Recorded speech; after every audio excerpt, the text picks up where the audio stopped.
Vamos a ver fracturas y luxaciones de la extremidad superior.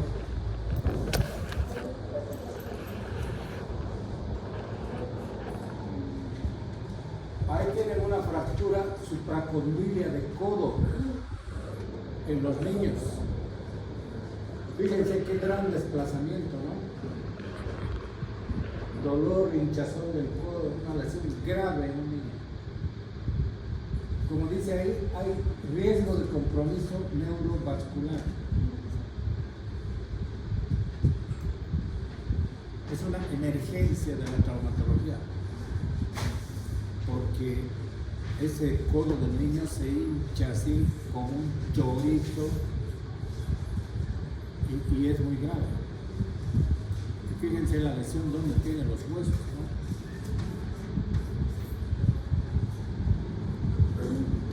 Bueno, vamos a retroceder un poco y vamos más arriba. La clavícula. Todos saben que es un hueso par, tenemos dos clavículas. Tiene forma de S itálica, o sea, no es recta, sino tiene sus curvas. Generalmente es una fractura incompleta en los niños, o es una fractura en tallo verde en los niños. En los adultos es más grave, es con separación de fragmentos.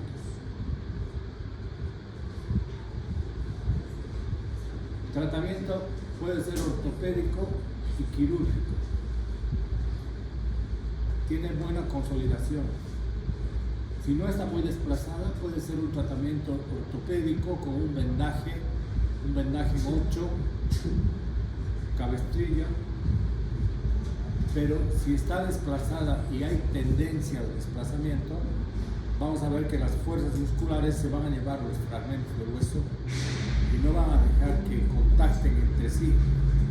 Y sabemos que si dos huesos no contactan entre sí, pues no van a consolidar, ¿no es cierto? Fractura de escápula, muy rara. 2 a 3% de las fracturas del cuerpo humano. Rarísima la fractura de escápula. Generalmente va con tratamiento ortopédico, inmovilización, y cuando están muy desplazadas se hace un tratamiento quirúrgico y se puede poner unas plaquitas con tornillos. Las fracturas del húmero pueden comprometer la cabeza humeral o la diáfisis del hueso. Tenemos la clasificación de Neer de acuerdo al número de fragmentos comprometidos de la cabeza humeral. El tratamiento es quirúrgico con placa y tornillos, también clavos endomedulares. La fractura del tercio medio del húmero puede afectar el nervio radial, produciendo la parálisis del nervio radial que se manifiesta con la mano caída, ¿no es cierto? Y la imposibilidad de poder levantar así el pulgar. Entonces, mano caída, parálisis del nervio radial. ¿Por qué? Porque el nervio transcurre justamente por el canal de torsión del húmero que está en la mitad del húmero. Entonces, si ahí ocurre la fractura, pues por el edema o por alguna punta del hueso puede afectar al nervio. Y es un nervio muy sensible, aguanta poco y se paraliza. Puede presentar también retardo de consolidación y pseudoartrosis, la fractura del húmero. ¿Por qué? Porque ustedes saben que el miembro superior es una extremidad colgante, no es una extremidad de apoyo como podría ser el fémur o la pierna, que soporta el peso del cuerpo, ¿no es cierto? En cambio, el miembro superior está ahí colgando. Y si se fractura el húmero, queda colgando. Y a veces hacen inmovilización o vendajes así, y no va bien, no consolida. No consolida el húmero y hace una pseudoartrosis.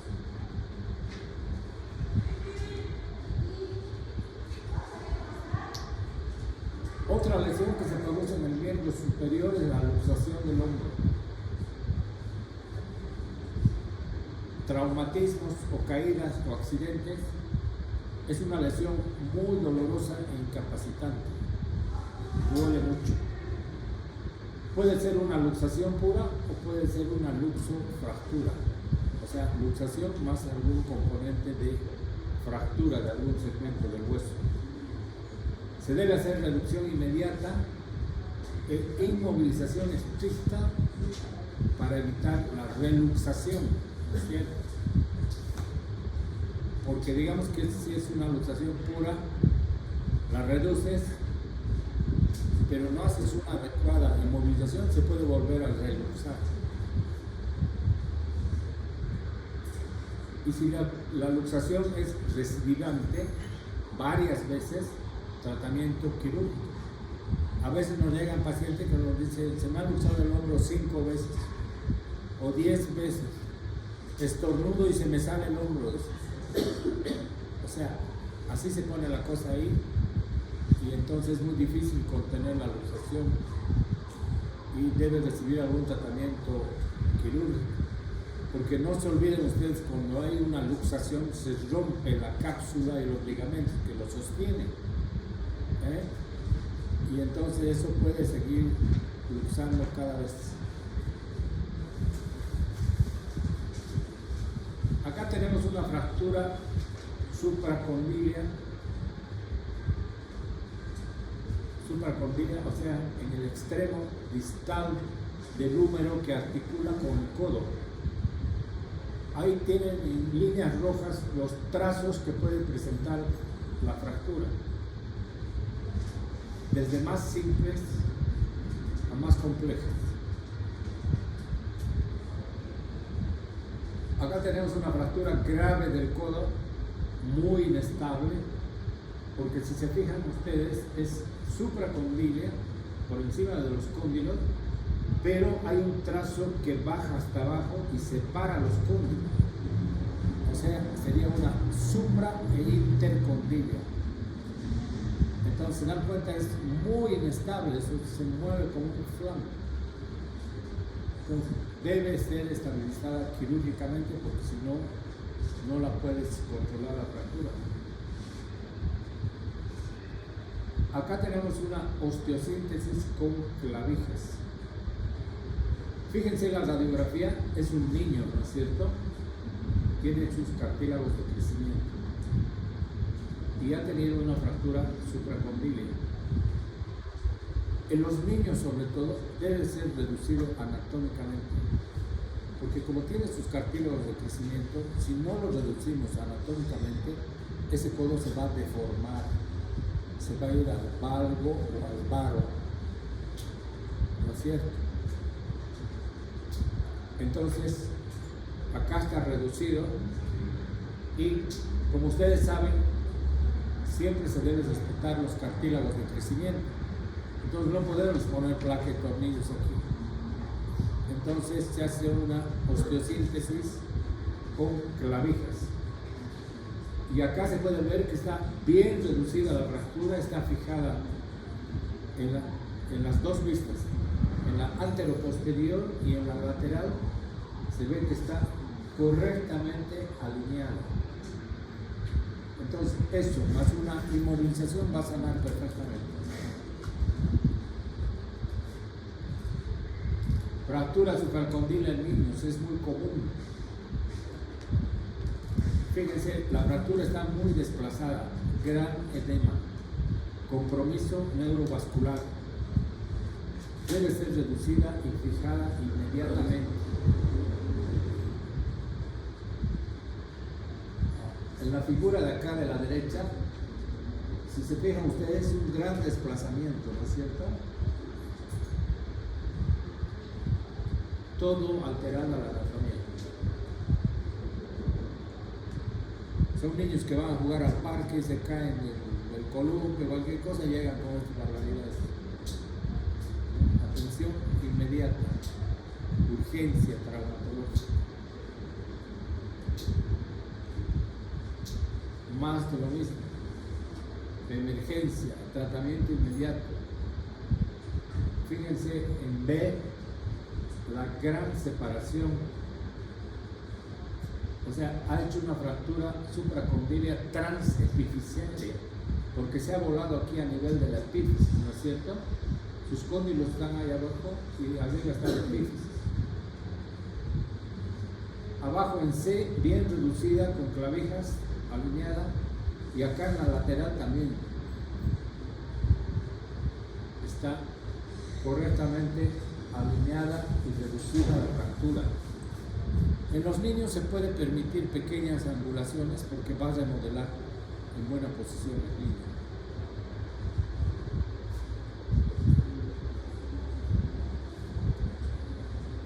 Igual la fractura supracondílea en A se ve que es una fractura in situ, está fracturado pero no se ha desplazado.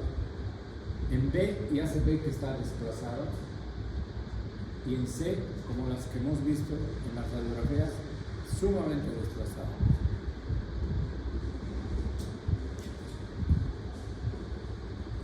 La anatomía del húmero. Ya habíamos adelantado algo del tercio medio del húmero, tener presente el nervio radial que pasa por ahí, diafisiaria, y también hay que tener presente la musculatura circundante. Fíjense, este debe ser un atleta o un pesista, qué sé yo, pero miren la cantidad de músculo que tiene. Y ustedes tienen que pensar que esos músculos se insertan en el hueso. Entonces, esos músculos van a jalar los extremos fracturales para arriba o para abajo, o para un costado. Entonces, eso hay que tener presente también para hacer la reducción y la alineación de la fractura. Fractura a nivel del cuello del húmero. Vamos a ver que la cabecita del húmero tiene dos cuellos. Uno más proximal, acá en esta parte, que se llama cuello anatómico del húmero, y este aquí más abajo se llama cuello quirúrgico del húmero. Entonces, en este caso se ha hecho una reducción y una osteosíntesis con clavo endomedular bloqueado.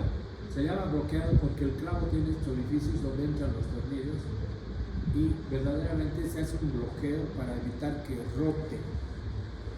¿Sí? Entonces es un buen tratamiento para fractura del cuello de húmero. Lo que habíamos hablado de la clasificación de Neer para estas fracturas de la cabeza del húmero, toma en cuenta la cantidad de los fragmentos para hacer la indicación del tratamiento. Entonces, fíjense, en la parte superior, fractura en dos partes, cuello anatómico. El trazo fracturado está pasando por el cuello anatómico. Seguimos bajando, otra radiografía también en dos partes, donde afecta más abajo el cuello quirúrgico. ¿Sí? El otro grupo abajo que afecta la tuberosidad mayor. Fíjense, ese fragmento que está desprendido y subido hacia arriba es la tuberosidad mayor del húmero. En la figura de abajo afecta la tuberosidad menor. Seguimos bajando, fractura, luxación, más compleja. Fractura, luxación anterior. Y la de abajo mismo es una fractura, luxación posterior, que es muy rara, muy rara. La más común, felizmente, es la fractura, luxación anterior. Entonces, esta clasificación es muy importante y es universal y nunca ha cambiado, sigue vigente en todas partes del mundo porque es buena, ¿no? La clasifica en fracturas en dos partes, tres partes, cuatro partes. Las que son de tres, cuatro partes tienen tal destrucción que es indicación de prótesis de hombro. Porque está muy roto, no se puede reparar. Si lo reparas no va a quedar en función adecuada. Entonces, por eso que las fracturas muy conminutas o muy destrozadas ya son indicación de prótesis de hombro.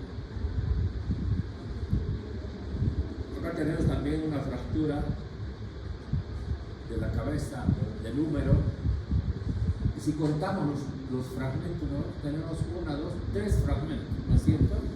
Parte de la cabeza, la tuberosidad, y abajo la diálisis. Entonces se hace este tipo de reducción, osteosíntesis con placa y tornillos. Fíjense que queda muy bien, se restituye todo lo que estaba roto, y esto permite que al paciente incluso se lo puede inmovilizar con una inmovilización mínima, un cabestrillo, una cosa así. Y entonces va a tener una rehabilitación precoz. ¿Por qué? Porque la fijación está muy estable, muy buena. No siempre se consigue así, pero lo ideal hay que tratar de fijarlo así. Fractura grave del cuello del húmero. Si bien es en 2 partes, pero fíjense cómo se ha fracturado y la cabeza se ha caído. Está caída la cabeza para abajo. Fractura muy desplazada de la cabeza humeral. Alto riesgo de necrosis de la cabeza del húmero. ¿Por qué? Porque al producirse esta fractura se produce un cizallamiento de la cabeza y se cae y se rompe toda la circulación que va a la cabeza. Por el traumatismo y la fractura se rompe, se interrumpe la circulación. Entonces, esta es una fractura muy delicada que debe ser reducida y fijada en lo posible en el rango de tiempo que sabemos nosotros que son las 6 horas de oro, ¿no? Después de eso tiene alto riesgo de necrosis. Incluso si la operan y la fijan, al haberse dañado los vasos, al producirse este traumatismo, su riesgo de necrosis es alto. Entonces, si ocurre la necrosis, sabemos que el hueso se va a morir y se va a reabsorber el hueso. Y entonces va a interferir con toda la función del hombro, aparte que produce mucho dolor.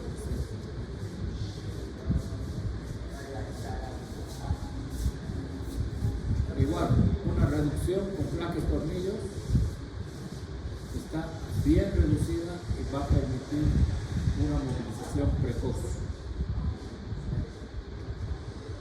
Acá tenemos una desplazada inestable de la fractura. ¿No es cierto? Está muy desplazada, inestable, debe recibir tratamiento quirúrgico con placa y tornillos.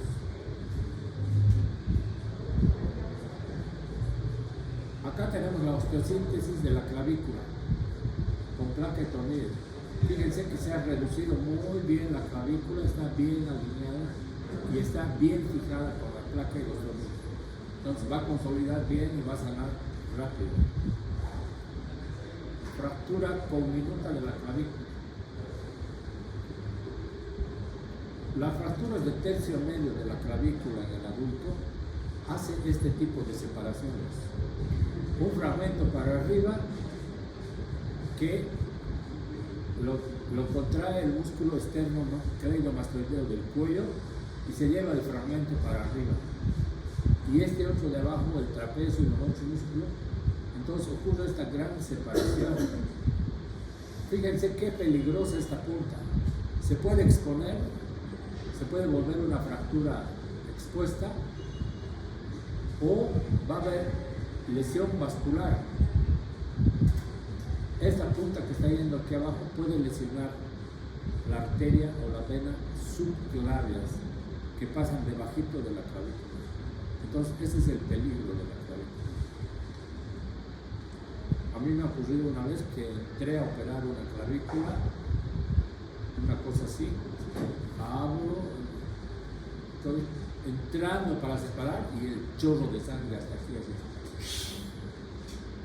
Miércoles. ¿Qué había pasado? Había habido una lesión vascular, además. El susto ese rato te ponía llamar al cirujano vascular. Vino el cirujano vascular, le abrió toda la clavícula, me espera, se hacía un lado, hizo la reparación vascular. O sea, lesiones complejas cuando hay este tipo de fracturas tan desplazadas y muy afiladas las puntas. Todas estas puntas dañan. Fíjense cómo esta punta, la de arriba, está encito de la piel, menos de 1 centímetro.